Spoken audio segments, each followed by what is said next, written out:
Welcome once again to Real Shame. It's a show where the two of us talk about our list of movie blind spots or our list of shame movies that we should have watched by now, but by golly, we haven't. So we are correcting that. We are. I'm sorry. Hopefully. My name is Andy. And I'm Adam. And on Monday's episode, we did a movie that I've never seen before. It was Laurence Olivier's 1948 version of Hamlet by Billy Shakespeare, and Adam decided to pair that with another adaptation of one Billy Shakespeare's plays. And this one's an adaptation of King Lear, and that's in Ran. An elderly warlord retires, and after handing over his empire to his three sons, he learns that this newfound power will corrupt them and cause them to turn on each other. In Ran. そのエビラをこれ。はい。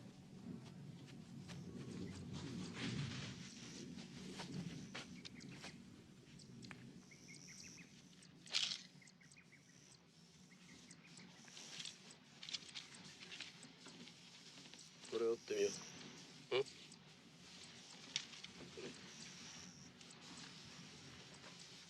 これが折れるか。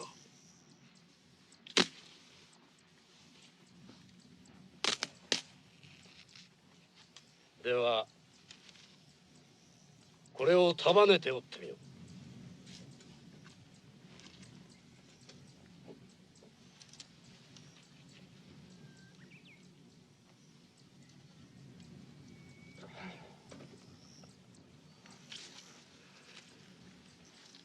一本の矢はたやすく折れる。だが束ねた三本の矢は折れん。 たとえ太郎一人ではしのいきれぬ大難が起ころうとも兄弟三人力を合わせれば一文字家もこの国も安泰じゃ。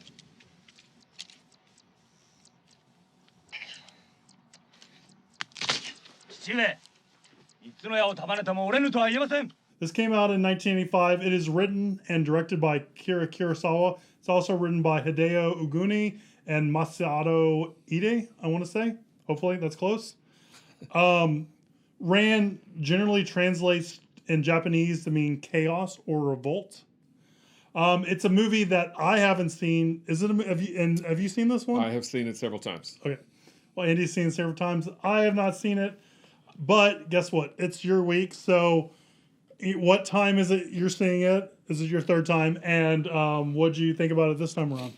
I don't think it's third time. I think it's more than that, actually. So when I first started getting into film and first started kind of broadening my horizons and watching things that weren't necessarily from the States, Akira Kurosawa was one of the first people that I kind of heard about that was an international film sensation, director sensation. And I remember, I think I saw Ron before I saw Kagemusha, I think. I don't know. When we filmed Kagemusha, I might have said it the other way around.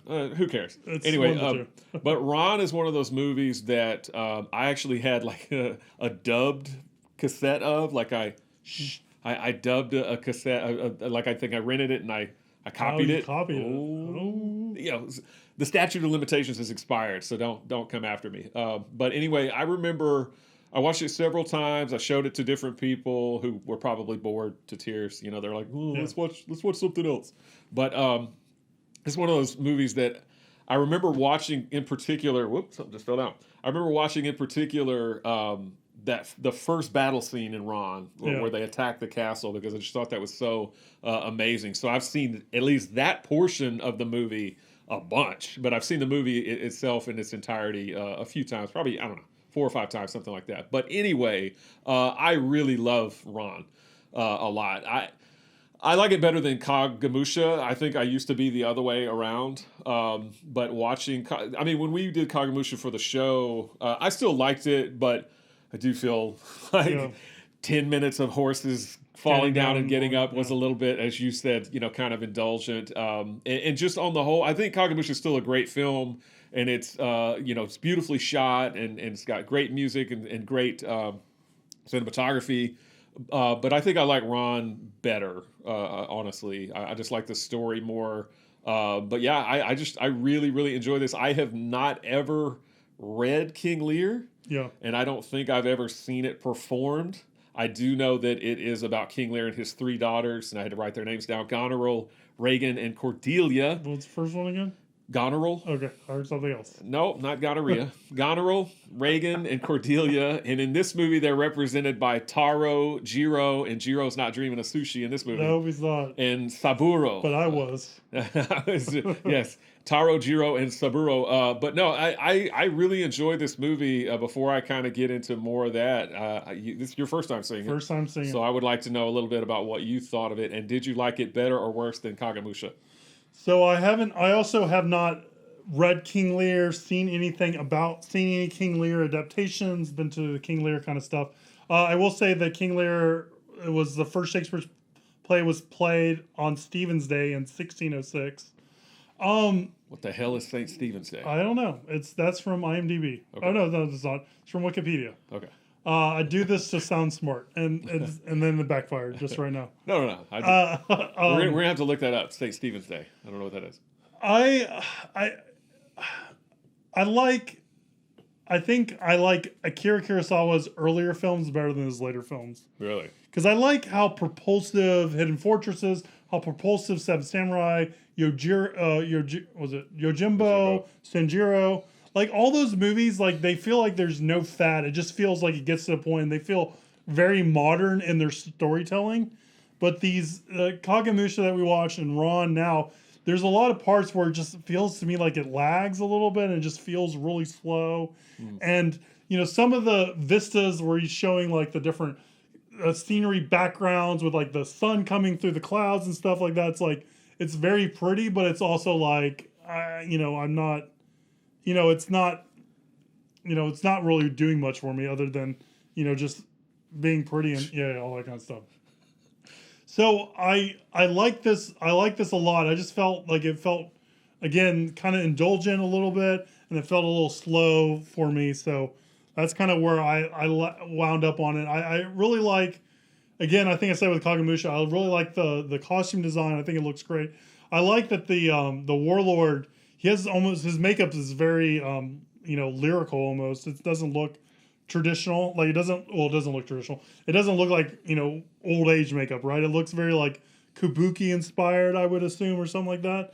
It's very like his eyes are sullen. It's it's very like over the top a little bit. So you're talking about the old master, the old master, Hidetora Ichimonji. Who's passing it down, like especially when he's all wandering around and stuff like that. So I like, again, I'm not as big of a fan of these as I am with his earlier works, because I just feel like his earlier works just have a really good clip and good pace to them, and the later ones, the ones we've kind of seen for the show, I'm not getting that vibe for them, and they feel a little bit slower than I would like, So speaking of Lord Ichimonji, he is played by Tatsuya Nakadai, and we have seen him. You mentioned Yojimbo and Sanjiro. He's in both of them, and he's also the main guy in Kagemusha. Yep. He plays the warlord guy and his double. So and I think we mentioned this when we did Kagemusha. He is 88 years young. He is still with us.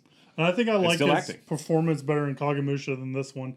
And the other thing, well, now I'm kind of thinking about it a little bit more. The other thing is, I wish that we kind of stayed with him more instead of going to the Suns. I don't know. I feel like there was no one for me to kind of like really like grasp onto in the storytelling things. I do think we spend most of the movie with him, but I don't know. I just feel like we don't really get to see like what this is doing to him. Like we see him walk out of the building that's burning, and then like he kind of loses his mind at that point. Mm-hmm. But we don't really see like the impact of his like sons fighting and killing each other and all that stuff. We don't see that, like that's not given to us through him. You know what I mean? Yeah. Okay. So. Well, I mean, I like this movie a lot. I mean, comparing it to the older kind of Kurosawa films like Seven Samurai or Yojimbo Sanjuro, I don't know. It's hard for me to say. I like the newer films a lot. It's hard for me to say whether I like them better than something like Seven Samurai or The Hidden Fortress. But I feel like I've seen these more, so they have kind of more of a special place in my heart. Because I've seen the other ones more than these. Yeah. Obviously. Well, Seven Samurai is so long. It's Yeah. great, but it's like 4 hours long, so it's hard for me to sit down and watch that repeatedly. But no, as far as Ron goes, I like the Shakespeareanness of it all. It may be a little bit slow, but I just kind of like how it unfolds. You know, the fact that he, you know, it starts off and he you know, is basically going to give his land or give his castle to, you know, one of his sons or whatever, and then he does the whole thing where he's got the bundle of arrows and they can't break it. And then it's kind of ironic because Saburo, who's the son that he basically just banishes, ends up being the guy that kind of saves him and protects him. And then you've got Jiro kills Taro, and also Jiro's got the one I didn't write her name down, Lady Kaede or something. Something starts with a K, and she's got her own little kind of machinations going on, trying to take over because it was the Lord that killed her family. So she's basically, you know, playing the long game, you know, the long con, trying to get him or whatever. But yeah, I don't know. I just like the whole. Again, I'm not super familiar with King Lear, and I don't know how close faithful or close this is to King Lear, but I still kind of like the whole Shakespeareanness of it, if that's a word, Shakespeareanness stuff. Something like that. I don't know.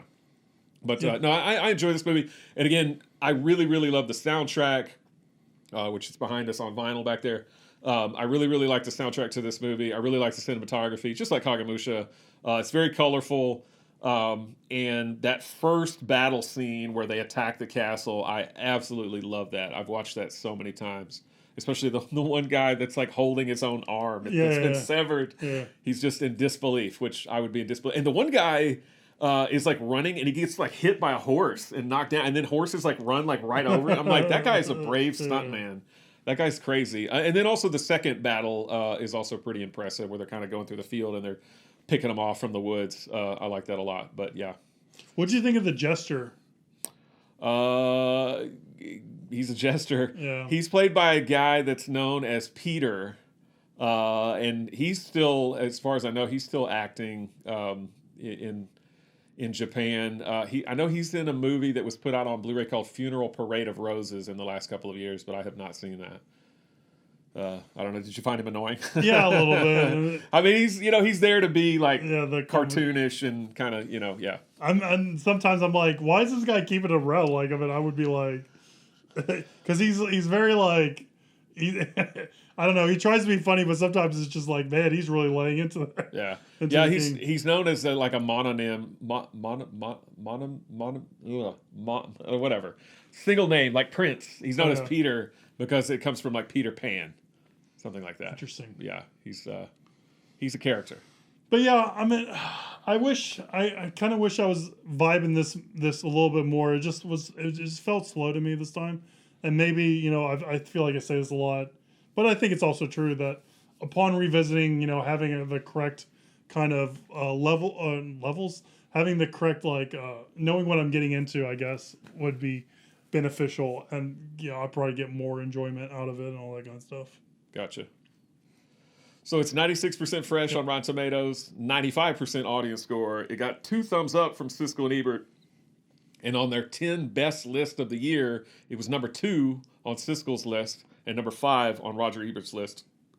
And Leonard Maltin gives it 3.5 stars. And also have this film earned Akira Kurosawa's only Best Director Oscar nomination. Only Best Director Oscar nomination. Such a shame. All of his work, which is crazy. All of his work. That is crazy. So Kagemusha and Ron were both put out by Criterion on DVD. Kagemusha was upgraded to Blu-ray by Criterion, but they do not have, or at least did not at the time, have rights. I don't know who has the rights now to upgrade Ron to Blu-ray, but you can get Ron on Studio Canal Blu-ray. That's what I watched it on. Yep. So check this out. Actually, this doesn't get like really, really super high marks from Blu-ray.com as far as the picture and the audio quality. They say that it could be a little better. There's room for improvement, according to them. You hear that, Studio Canal? But get on it. We need a 4K version of this stat. So no. Anyway, check it out. Check it out if you're so inclined. Sounds good. All right. So this week we chose a viewer's questions that is similar to what we've been talking about, and it's What are some remarkable plays that have been brought to the celluloid, been brought to movies and video cassettes and all that kind of stuff? Yes. I have one. I know you have a little bit. Hey, maybe I'm uncultured. Who knows? You can read off of my list. But I'll let you kind of take it off. Yeah, I mean, so I just kind of went through a list. I mean, these aren't necessarily any, my favorite movies. Yeah. I mean, I guess I can say what I think of the movie if I've seen the movie. But these are just some of the ones that kind of jumped off. First of all, speaking of like English class, watching Hamlet or King Lear or Macbeth or whatever, I know in my English class we had to watch Death of a Salesman. We had to read Death of a Salesman and watch a movie version of Death of a Salesman. And the movie version that we watched is with Dustin Hoffman and John Malkovich. Have you ever seen that one? Nope. Did you ever read Death of a Salesman? I don't think so. Okay, well. I might have skipped that. Your English teacher sucked. Whoa. No. Hey, easy there. Pump the brakes there. No. Yeah, well, but you're familiar with Death of a Salesman. I've heard You've of it. If I don't know the premise of it at all. Well, it's about a salesman that dies. All right. There you go. The title gives it away. Death of a Salesman. Sorry, he's dead. Tragedy of the Salesman Who's Dead. He dead. Yeah. Okay. What's Inherit the Wind? Inherit the Wind is about the Scopes monkey trial, the evolution. The guy was teaching evolution in class, and they were like, "No, you can't teach evolution in class." So, like Clarence Darrow, they put him on trial. It sounds familiar, but the name sounds familiar. So the movie version has Frederick March. He is the guy who says, "No, you can't teach evolution in class," and then it's got Spencer Tracy, I think, as the guy on the other side who's like, "No, you can't teach evolution in class."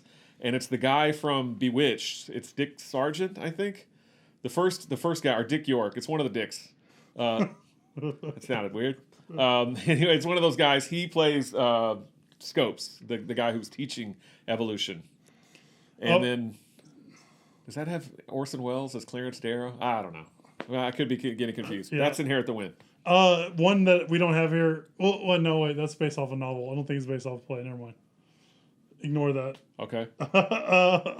I mean, I'll do mine because we're talking about English classes, and mine is a famous play called Pygmalion. Yes. And that turned into a movie called My Fair Lady. My Fair Lady. Which the rain in Spain falls mainly on the plain. It sure does. Or they've been remaking Pygmalion a whole lot. With there's like been modern teen comedies based on the Pygmalion kind of there's a lot. Makeover kind of stuff like that. Like She's All That. She's All That. Yeah.